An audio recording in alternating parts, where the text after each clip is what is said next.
नमस्कार, मैं हूं दीपाली राणा। आप देख रहे हैं कल का बाजार। और आज के सेशन की अगर बात करें तो आज वॉलेटिलिटी मार्केट्स में देखने को मिली और उसके बाद निफ्टी मामूली बढ़त लेकर बंद होने में कामयाब रहा। सेंसेक्स भी 38,000 के पार टिका है और बैंक निफ्टी में 40 अंकों की हल्की बढ़त देखने को मिली, जिसमें एचडीएफसी बैंक का योगदान सबसे ज्यादा रहा। आज एफएमसीजी और कंज्यूमर ड्यूरेबल स्टॉक्स में मोमेंटम रहा। वहीं आईटी और फार्मा शेयरों की तरफ से आज सपोर्ट नहीं था। इनफैक्ट ये ऐसा सेगमेंट था जहां पर थोड़ी सुस्ती देखने को मिल रही थी। हेल्थ केयर स्टॉक्स भी अपने ऊपरी स्तरों से थोड़ा नीचे आकर बंद हुए। हालांकि कल आने वाले सितंबर ऑटो सेल्स के नंबर से पहले ऑटो स्टॉक्स पर दबाव देखने को मिला। वहीं आज सितंबर महीने का आखिरी दिन भी था और इस महीने बाजार में तकरीबन 1.5% की गिरावट दर्ज की गई है। आपको बता दें कि लगातार 3 महीने बाद बाजार में मंथली गिरावट देखने को मिली है। आज की जानकार ट्रेडबुल से सिद्धार्थ उत्तेकर हमारे साथ बने हुए हैं, उनको शामिल करते हैं शो में। सिद्धार्थ नमस्कार। पहले तो एक स्ट्रैटेजी कल के लिए बताइए, क्या व्यू रहेगा? आज काफी वॉलेटिलिटी देखने को मिली, लेकिन उस वॉलेटिलिटी के बावजूद टुवर्ड्स हायर एंड मार्केट ने क्लोजिंग होने की कोशिश की है, तो क्या सजेशन कल के लिए निफ्टी पर? गुड इवनिंग दीपाली जी। इनफैक्ट जिस तरीके से अभी तक मार्केट मूवमेंट रही है, इनफैक्ट आज के सत्र में अगर हम ओवरऑल डेटा भी देखें तो एक inside buyer kind of formation ही था। कल के लिए 11,330 ये काफ़ी निर्णायक लेवल होगा। अगर ये पर्टिकुलर लेवल निकल जाता है तो मुझे लग रहा है एक काफ़ी बड़ी अप मूव अनलॉक होगी और मोमेंटम भी काफ़ी स्ट्रांग रह सकता है। ऑन द कॉन्ट्ररी अगर हम सपोर्ट्स को देखें तो आई थिंक 11,150 एक काफ़ी कॉन्फिडेंट बेस नज़र आ रहा है। तो कल की एक्सपायरी के लिहाज से मुझे लग रहा है कि 11,330 ये काफ़ी अहम लेवल होगा। अगर ये लेवल निकल जाता है तो एक्सपायरी कहीं जाकर 11,400 के आसपास होने की संभावना है। बट जिस तरीके से ऑप्शन पेन डेटा यहाँ पर प्लेस्ड है, 11,200 एक निर्णायक लेवल होगा कल के सत्र के लिए। On the contrary bank Nifty काफ़ी कॉन्फिडेंट लग रहा है। इनफैक्ट 21,500 ये एक निर्णायक लेवल होगा कल के सत्र में। और अगर ये पर्टिकुलर बाउंड ब्रेक हो जाता है फर्स्ट हाफ में तो मुझे लग रहा है काफ़ी बड़ी अनवाइंडिंग यहाँ पर हो सकती है। एंड ये जो पूरा स्टिमुलस है मुझे लग रहा है वो बैंकिंग इस पैक से आना चाहिए। तो लगभग दोनों में भी मुझे लग रहा है कि एक पॉजिटिव रुझान होना चाहिए। एक्सपेक्टेशन होगी अराउंड 11,200 से 11,400 इस पर्टिकुलर रेंज में एक्सपायरी होने की। ठीक है, चलिए अब सवालों करते हैं शामिल। और पहले कॉलर गजानंद हमारे साथ मौजूद भी हैं फोन लाइन पर पुणे से। गजानंद जी नमस्कार, बताइए सवाल अपना। जी नमस्कार सर। नमस्कार मैम। जी मैंने आज मुंजाल ऑटो बाय किया था 200 क्वांटिटी 59.85 पे। तो एक्चुअली उसका टारगेट आया था कुछ 67 के लिए। तो कल के लिए मार्केट कैसा रहेगा? मॉर्निंग में क्या करूं मतलब? तो आपने ये जो खरीदारी की है ये सिर्फ 1-2 दिन के नजरिए से की है या फिर थोड़ा समय देंगे इस पोजीशन को? नहीं, मैं एक्चुअली क्या समय दे सकता हूँ, नो प्रॉब्लम।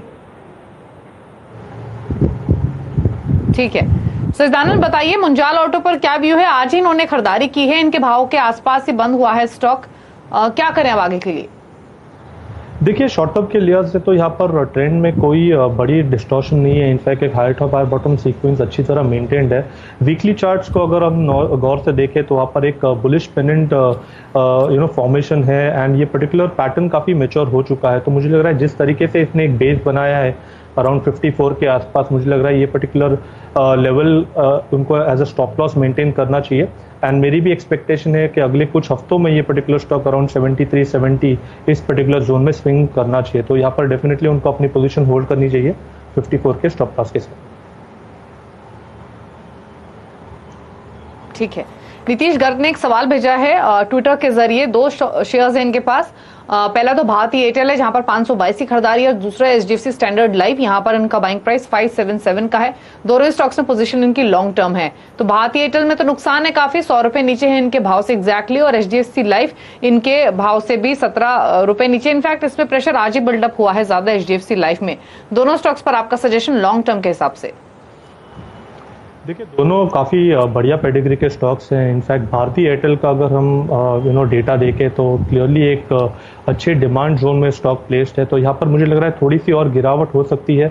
अपने 200 डे एक्सपोनेंशियल एवरेज से काफ़ी दूर ट्रेड कर रहा है काउंटर। बट जिस तरीके से इसका वीकली 200 एक्सपोनेंशियल एवरेज है, मुझे लग रहा है वहाँ पर अच्छा एक सपोर्ट बिल्ट हो सकता है जो लगभग अराउंड 415 के आसपास है। तो मुझे लग रहा है यहाँ पर एक अच्छा डिमांड जोन है जहाँ पर उनको स्टॉक और अक्यूमुलेट करना चाहिए।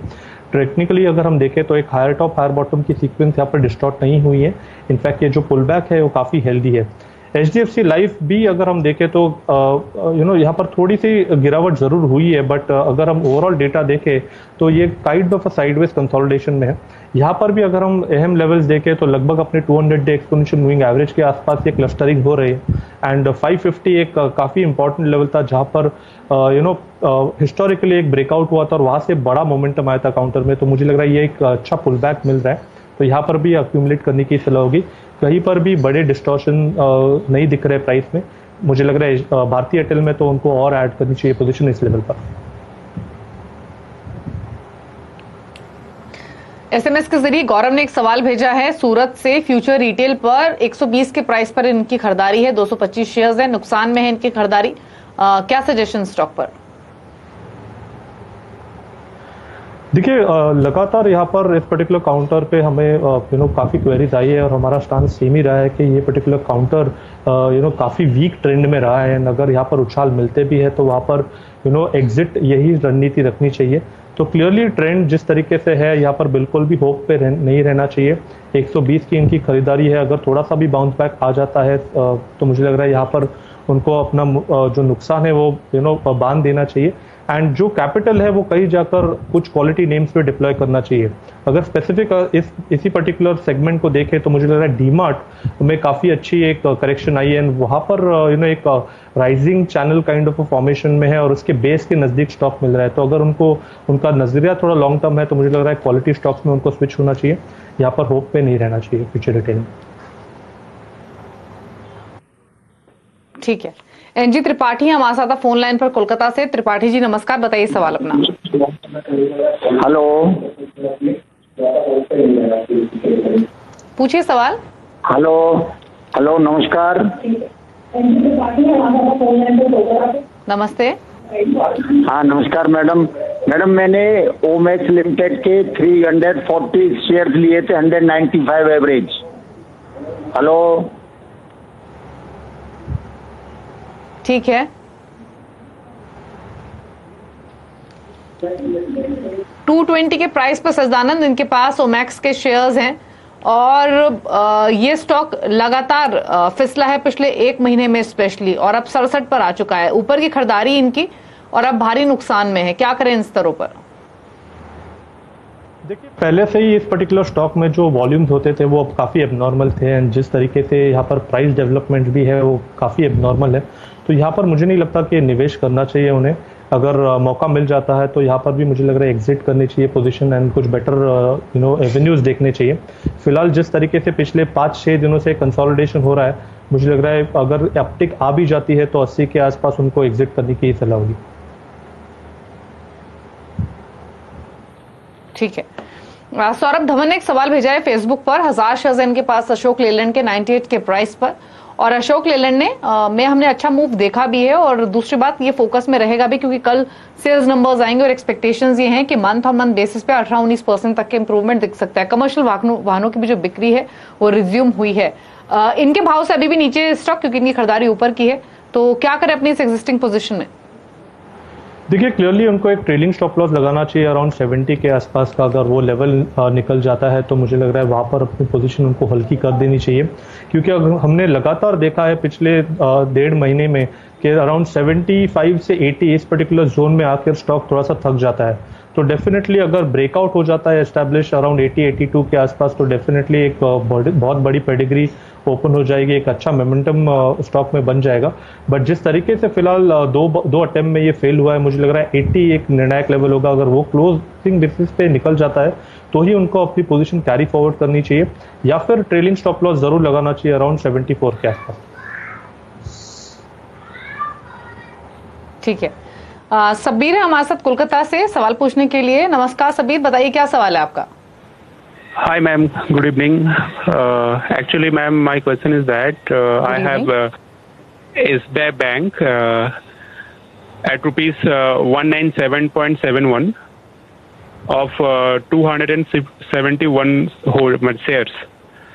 But price is right now goes down. So what will be the future of this particular stock, and what should I do actually? Means should I hold or exit, or what will be the view on this particular stock? ये long term investment है आपकी?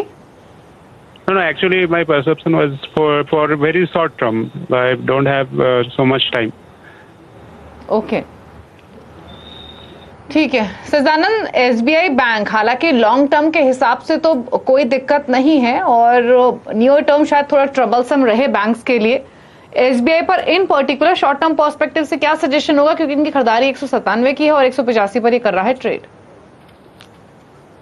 दीपाली जी, in fact पिछले महीने से हम एक particular range यहाँ पर मेंशन करते आए हैं कि अराउंड 205 के आसपास एक काफ़ी बड़ा दायरा है, एक रेजिस्टेंस है, बट नीचे 180 के आसपास एक अच्छा सपोर्ट है। एंड जिस तरीके से यहाँ पर जो मूवमेंट हुई है पिछले महीने में, क्लियरली यहाँ पर एक जिगजैग फॉर्मेशन वेव में ही स्टॉक उतरा है नीचे, एंड जो रिबाउंड वापस हुआ है वो लगभग अराउंड 180 के लेवल के आसपास से हुआ है। तो मुझे लग रहा है यहाँ पर जो इसकी रेंज एस्टैब्लिश्ड है वो मुझे लग रहा है इस एक्सपायरी में भी वो कायम रह सकती है। तो यहाँ पर सिंस अपने लोअर एंड के नज़दीक है, 185 के आसपास फिलहाल स्टॉक कोट कर रहा है, तो यहाँ पर डेफिनेटली मैं यही सजेस्ट करूंगा कि 180 के स्टॉप लॉस के साथ बने रहिए, क्लोजिंग बेसिस पे ये स्टॉप लॉस मेंटेन कीजिए, एंड 200 ये पर्टिकुलर लेवल जैसे ही वापस आ जाता है कुछ हफ्तों में, तो वहां पर अपनी पोजीशन रिव्यू कीजिए। मुझे लग रहा है एक साइडवेज जोन में ये स्टॉक अभी भी इंटैक्ट है 180 से 200 के रेंज में। ठीक है। रवि कुमार ने एक सवाल भेजा है फेसबुक के जरिए, आईआरसीटीसी पर 1500 के भाव पर इनके पास 100 शेयर्स हैं और जानना चाहते हैं क्या करें। 1400 के करीब इनफैक्ट आज इसकी क्लोजिंग हुई, दिन के दौरान तो 1400 के ऊपर भी निकला था, लेकिन इनके भाव से 100-125 रुपए नीचे है। क्या सजेशन इन लेवल्स पर? देखिए, पिछले 6 महीने से यहाँ पर ट्रेंड तो थोड़ी सी साइडवेज ही है। इनफैक्ट यहाँ पर बड़ी कोई मूवमेंट एक्सपेक्टेड नहीं है जब तक ये रेंज ब्रेकआउट नहीं होता, तब तक ऑन द हायर साइड 1440 एक काफ़ी स्टिफ रेजिस्टेंस है। लगातार हमने ऑलमोस्ट 16 हफ्तों से ये पर्टिकुलर लेवल एक रेजिस्टेंस के दौर से ही देखा है, एंड नीचे सपोर्ट काफी स्ट्रांग है अराउंड 1330 के आसपास का। तो मुझे लग रहा है ये 100 पॉइंट के दायरे से जब बाहर निकलेगा तभी एक मोमेंटम एक्सपेक्टेड है, बट जिस तरीके से उसके वीकली आरएसआई की प्लेसमेंट है, मुझे लग रहा है उसकी प्रोबेबिलिटी ऑफ अ ब्रेकआउट थोड़ी सी ज्यादा लग रही है। तो यहाँ पर उनको बने रहने की सलाह होगी 1330 के स्टॉप लॉस के साथ। ठीक है। संदीप हमारे साथ फोन लाइन पर चंडीगढ़ से। संदीप जी नमस्कार, बताइए क्या सवाल है आपका? Good evening ma'am. Good evening madam. नहीं, पूछिए सवाल। मैडम मेरे पास श्रीराम ट्रांसपोर्ट्स के 200 शेयर्स हैं 703 के भाव से, और दूसरा मेरे पास टाटा केमिकल है 500 शेयर्स 331 के भाव से।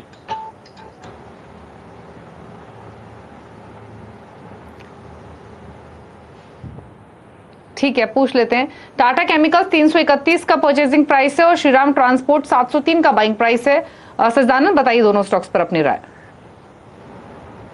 देखिए, दोनों स्टॉक्स उनको होल्ड करनी चाहिए। इनफैक्ट अगर हम श्रीराम ट्रांसपोर्ट को देखें तो एक काफ़ी बड़ी गिरावट के बाद स्टॉक थोड़ा सा वापस स्टेबलाइज हुआ है।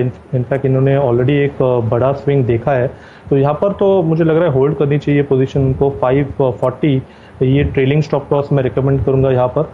एंड ओवरऑल अगर हम देखें तो स्ट्रेंथ स्टॉक में तभी अनलॉक होगी जब स्टॉक 750 के ऊपर कॉन्फिडेंटली ट्रेड करेगा। ऑन द कॉन्ट्ररी, जिस तरीके से टाटा केमिकल प्लेस्ड है, मुझे लग रहा है ये काफ़ी कॉन्फिडेंटली प्लेस्ड है अराउंड 300 से 340 जोन में, एंड यहाँ पर भी मुझे लग रहा है कि 280 के स्टॉप लॉस के साथ उनको बने रहना चाहिए। ट्रेंड में कहीं पर बड़ी बदलाव की एक्सपेक्टेशन नहीं है। 340 एक ऐसा लेवल होगा जहां पर वापस उनको अपनी पोजीशन रिव्यू करनी चाहिए, बट फिलहाल मुझे लग रहा है दोनों में होल्ड करके ही रहना चाहिए, क्योंकि श्रीराम ट्रांसपोर्ट में भी जो बड़ा ड्रैग आया था उसके बाद का एक रिबाउंड ऑलरेडी अनलॉक हो चुका है। तो खरीदारी अगर करनी है तो 540 का फ्रेश स्टॉप लॉस होगा। ठीक है। इसके अलावा ऋषि रंजन ने एक सवाल भेजा है जमशेदपुर से फेसबुक के जरिए।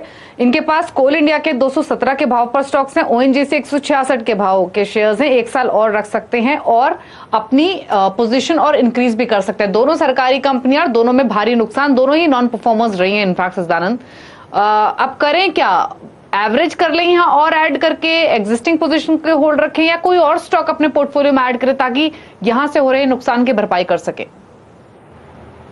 देखिए काफ़ी डिफिकल्ट होगा यहाँ पर वो पर्टिकुलर कॉल लेना। अगर हम पिछले महीने का डेटा देखें तो वहाँ पर क्लियरली दोनों के लिए एक नेगेटिव रुझान की एक्सपेक्टेशन थी। एंड जिस तरीके से अभी भी ये ट्रेंड रही है वो ओवरऑल ब्रॉडर स्ट्रक्चर पे वीक ही है। बट फिलहाल जिस तरीके से प्लेस्ड है दोनों स्टॉक्स, डेली आरएसआई यहाँ पर एक पॉजिटिव डाइवर्जेंस दिखा रहा है। तो मुझे लग रहा है यहाँ पर इमीडिएट बेसिस पे तो एग्जिट की सलाह नहीं होगी, बट डेफिनेटली एक वीकर ट्रेंड में रहे काउंटर कोल इंडिया में। मुझे लग रहा है वापस एक अच्छा रिबाउंड हो सकता है। 130 एक बेटर लेवल होगा जहां पर उनको एक एग्जिट ढूंढना चाहिए। तो उसी लिहाज से अगर उन्होंने शॉर्ट टर्म में पोजीशन बना दी तो 110 का उनको स्टॉप लॉस लगाना चाहिए। एंड ओएनजीसी का भी डेटा इतना कुछ खास नहीं है, बट जिस तरीके से उसके सपोर्ट्स प्लेस्ड है अराउंड 62 के आसपास, तो फिलहाल फॉर टाइम बिंग मुझे लग रहा है कि 60 के स्टॉप लॉस के साथ उनको अपनी पोजीशन होल्ड करनी चाहिए। एंड इन केस अगर एक रिबाउंड हो जाता है 77 78 इस पर्टिकुलर क्लस्टर में अगर स्टॉक आ जाता है because of any news flow, तो वहां पर उनको अपनी पोजीशन रिव्यू करनी चाहिए। ठीक है, तो स्ट्रैटेजी आपको बताई गई है दोनों ही शेयर्स पर। चलिए इसी के साथ एक ब्रेक का वक्त भी हुआ है, लेकिन ब्रेक में जाने से पहले बात करेंगे सीएनबीसी आवाज और नेशनल स्टॉक एक्सचेंज की मुहिम की, जिसका नाम है इन्फॉर्म्ड इन्वेस्टर। और आज हम बात करेंगे फाइनेंशियल कमिटमेंट की। अपनी फाइनेंशियल जिम्मेदारी निभाना बहुत जरूरी होता है। एक निवेशक के लिए यह जानना बहुत जरूरी होता है कि वो समय समय पर अपने जो फाइनेंशियल कमिटमेंट है उसको पूरा करे, नहीं तो भारी जुर्माना भी लग सकता है। ये बहुत इंपॉर्टेंट बातचीत है। अगर आप कोई भी इन्वेस्टमेंट कर रहे हैं तो उससे जुड़ी जो भी फाइनेंशियल रिस्पॉन्सिबिलिटीज आपकी है उनको पूरा करना चाहिए। जो भी आपकी लायबिलिटीज हैं या कोई भी डॉक्यूमेंट आपको प्रोवाइड कराना है, किसी भी तरीके की फाइनेंशियल असिस्टेंस जो आपकी तरफ से चाहिए वो पूरी करनी चाहिए। बहुत इंपॉर्टेंट है आपकी इन्वेस्टमेंट के लिए। तो एक जागरूक निवेशक बनिए। कोई कमेंट आपका सज्जानंद इस पर? देखिए यहाँ पर रेगुलरली जो जैसे हम फाइनेंशियल इंस्ट्रूमेंट्स की बात करते हैं तो यहाँ पर जो आउटस्टैंडिंग अमाउंट्स है वो आपको रेगुलरली क्लियर ऑफ करनी चाहिए। अगर वहाँ पर अननेसेसरी पेनल्टी अगर भरने का सिचुएशन आ जाती है तो आपके ऑलरेडी जो रिटर्न्स एक्सपेक्टेड है वहाँ पर एक बहुत बड़ा डेंट हो जाता है। तो डेफिनेटली जो भी आपके कमिटमेंट्स है वो वैल्यू करने चाहिए। एंड जिस तरीके से आपकी फाइनेंशियल प्लानिंग है उसी के साथ आपको रहना चाहिए।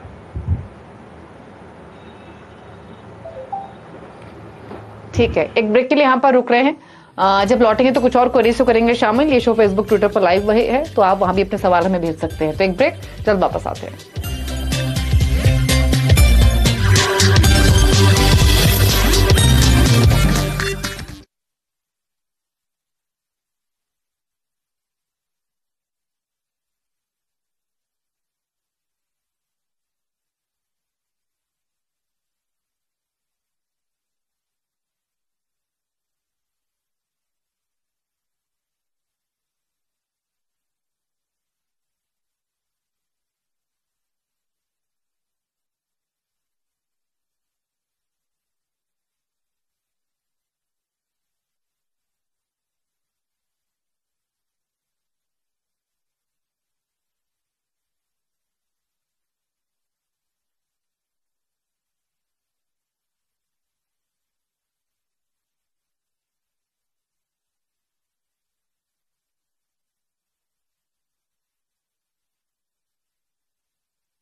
आप देख रहे हैं कल का बाजार और क्वेरीज हमें ढेर सारी मिल रही है। कॉलर भी यहाँ फोन लाइन पर धीरेन्द्र है उज्जैन से। धीरेन्द्र नमस्कार, बताइए क्या सवाल है आपका। नमस्ते मैडम, एक्चुअली मैंने TNPL लिए हुए हैं 127 के रेट में, 1000 क्वांटिटी है और मैं 3 महीने रुक सकता हूँ। कृपया मुझे इसका व्यू बता दीजिए। जरूर। सजदानंद, तमिलनाडु न्यूज प्रिंट 127 के प्राइस पर इन्होंने खरीदा है। इंपॉर्टेंट ये है कि इनकी जो टाइम होराइजन है वो 3 महीने का है, तो क्या सजेशन होगा इनके लिए? देखिए, यहाँ पर थोड़े से वॉल्यूम्स थोड़े अबनॉर्मल है, बट जिस तरीके से प्राइस एक्शन इवॉल्व हुई है अराउंड 85 के आसपास ऐसे एक डबल बॉटम फॉर्मेशन मिला था, एंड जिस तरीके से वापस यहाँ पर एक करेक्टिव एक्शन हुई है, मुझे लग रहा है यहाँ पर एक ओवरसोल्ड सिचुएशन से स्टॉक थोड़ा उभर रहा है, तो मुझे लग रहा है यहाँ पर बने रहना चाहिए उन्हें। बट 120 125 ये जोन काफ़ी इंपॉर्टेंट होगा स्टॉक के लिए, जहाँ पर उनको अपनी पोजीशन ये रिव्यू करनी पड़ेगी। तो फिलहाल तो जिस तरीके से रिबाउंड है, मुझे लग रहा है अराउंड 95 के स्टॉप लॉस के साथ उन्हें बने रहना चाहिए, बट 120 जैसे ही आ जाता है वहाँ पर रिव्यू करनी चाहिए कुछ। ठीक है। SMS के जरिए मनीष ने एक सवाल भेजा है। ICICI बैंक पर 410 के प्राइस पर इन्होंने खरीदारी की हुई है, जानना चाहते हैं अब क्या करें, बताइए। देखिए, ICICI बैंक मुझे लग रहा है कि जिस तरीके से पिछले 5 दिनों की मूवमेंट है, यहाँ पर क्लियरली एक रिबाउंड एस्टैब्लिश हो चुका है, तो यहाँ पर खरीदारी करने की सलाह होगी। इनफैक्ट थोड़ा सा ब्रॉडर होराइजन रखे तो 390 के एक्सपेक्टेशन के लिए यहाँ पर फ्रेश लॉन्ग्स भी ऐड किए जा सकते हैं 330 के स्टॉप लॉस के साथ। ठीक है। विनोद खन्ना ने एक सवाल भेजा है ट्विटर पर। HPCL 197 के प्राइस पर इन्होंने खरीदारी की हुई है, व्यू शॉर्ट टर्म है। सजदानंद, HPCL पर क्या कमेंट्स होंगे? देखिए, थोड़ा सा दबाव जरूर है काउंटर में, तो मुझे लग रहा है यहाँ पर इमीडिएट बेसिस पे तो फ्रेश निवेश की राय नहीं होगी, बट काफ़ी क्रिटिकल जंक्चर पे है 170। अगर ये पर्टिकुलर लेवल होल्ड हो जाता है और अगर रिबाउंड अच्छा हो जाता है 190 के ऊपर, तो डेफिनेटली एक रिबाउंड प्ले हो सकता है 185 के स्टॉप लॉस के साथ। बट फिलहाल जिस जंक्चर पे है 170 190 ये काफ़ी इम्पोर्टेंट लेवल होंगे। इस रेंज के बाहर ही कुछ पोजीशन उनको रिव्यू करनी चाहिए, री एस्टैब्लिश करनी चाहिए। तो फिलहाल जो एग्जिस्टिंग लॉन्ग्स है 170 के स्टॉप लॉस के साथ होल्ड करें। ठीक है। प्रभाष श्रीवास्तव ने सवाल भेजा है फेसबुक के जरिए जुबिलेंट फूडवर्क्स पर 2350 पर इन्होंने खरीदा हुआ है स्टॉक, जानना चाहते हैं क्या करें। स्टॉक चला तो है बट काफी ऊपर खरीद लिया इन्होंने, क्या सजेशन होगा? अब रखें इस पोजीशन को या क्या स्ट्रैटेजी रहो?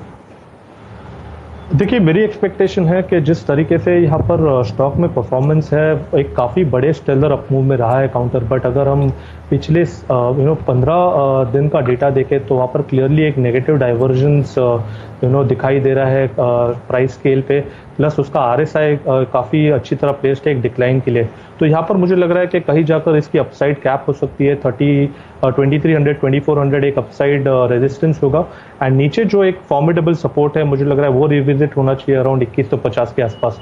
तो अगर उनका शॉर्ट टर्म का नजरिया है तो मुझे लग रहा है यहाँ पर वीकनेस एक्सपेक्टेड है, तो अपने लॉन्ग पोजिशन से आप हट जाए।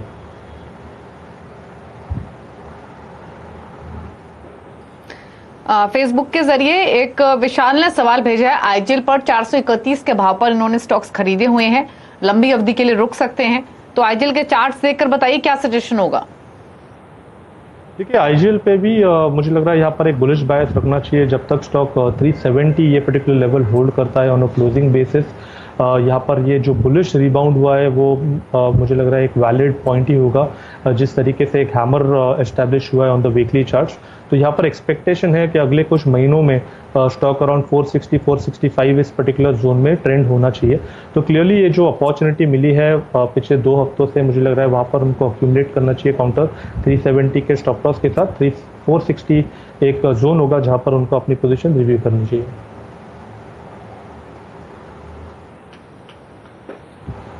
ठीक है, तो स्ट्रैटेजी आपको बताई गई है IGL पर। फिलहाल इतने सवाल करेंगे शामिल। कोई डिस्क्लोजर होगा आपकी ओर से सजदानंद? Dipali ji, the stocks which we have discussed, I do not have any personal position in them, but it's better that we have a disclosure that some of our clients might be interested in some of the stocks that we discussed. ठीक है, शुक्रिया आपका इस show का हिस्सा बनने के लिए और सभी कॉलर्स की क्वेरीज को आंसर करने के लिए। तो इसी के साथ कल का बाजार में इतना ही। खबरों पर लगातार अपडेट के लिए CNBC आवाज से जुड़े रहिए ट्विटर, फेसबुक और यूट्यूब के जरिए। नमस्कार।